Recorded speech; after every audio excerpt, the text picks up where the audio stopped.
Aksidenti në Laç, dy makina përplasen me njëra tjetrën, një nga drejtuesi transportohet me urgjencë në spital. Një aksident rrugor shënuar ditën e sotme në aksin rrugor Laç-Patok, ku janë përfshirë dy automjete.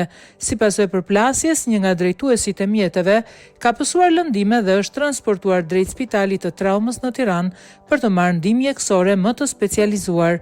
Ndaj shtetasit TK po kryen veprime procedurale nga autoritetet përkatëse, ndërsa grupi hetimor ndodhet në vendngjarje dhe po punon për zbardhjen e plotë të shkaqeve dhe rrethanave të aksidentit.